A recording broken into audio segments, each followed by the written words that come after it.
నమస్తే welcome to Liya news. YCP అధినేత YS Jaganmohan Reddy తీరుపై మండిపడ్డారు సీఎం చంద్రబాబు. జగన్ పై సెటైర్లతో విరుచుకుపడ్డారు. వెధవ పనులు చేసిన కారణంగానే వైసీపీ 11 సీట్లకే పరిమితమైందని ఓ సంచలన కామెంట్ చేశారు.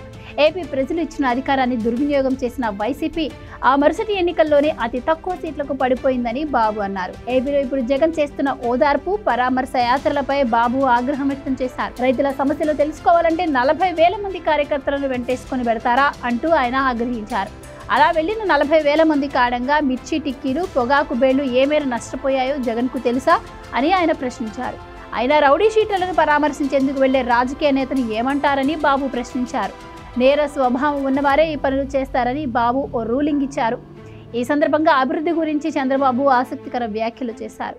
హైదరాబాద్ అభివృద్ధికి తాను పునాది రాయి వేస్తే ఆ తర్వాత సీఎంగా పదవి చేపట్టిన రాజశేఖర్ రెడ్డి గారు దాన్ని కొనసాగించారని తెలిపారు. ఇక ప్రజల పట్ల మమకారం, అభివృద్ధి పట్ల ఆసక్తి, ఎన్నికల్లో ఓట్లు కోల్పోతామన్న భయం, ఇలా అన్ని అంచనా వేసుకున్న తర్వాతే లౌక్యంగా వ్యవహరించి హైదరాబాద్ అభివృద్ధిని కొనసాగించారన్నారు. ఈ కారణంగానే వైఎస్ వరుసగా రెండోసారి కూడా విజయం సాధించారని ఆయన తెలిపారు. ఆ తర్వాత వచ్చిన ముఖ్యమంత్రులు కూడా హైదరాబాద్ అభివృద్ధిని నిర్లక్ష్యం చేయలేదని చంద్రబాబు గుర్తు చేశారు. ఇక వైఎస్ కుమారుడిని అని చెప్పుకునే జగన్ లో తండ్రి లక్షణాలే లేవని చంద్రబాబు గారు ఘాటు వ్యాఖ్యలు చేశారు. అధికారం చేతికి వచ్చేదాకా ఒక మాట మాట్లాడిన జగన్ అధికారం చేతికి అందగానే మాట మార్చేశారని, అమరావతితో పాటు పోలవరం పనులను ఎక్కడికక్కడ నిలిపివేశారని ఆరోపించారు. అంతేకాకుండా రాష్ట్రానికి వచ్చిన పారిశ్రామికవేత్తలను భయపెట్టి మరీ పారిపోయేలా చేశారని ధ్వజమెత్తారు.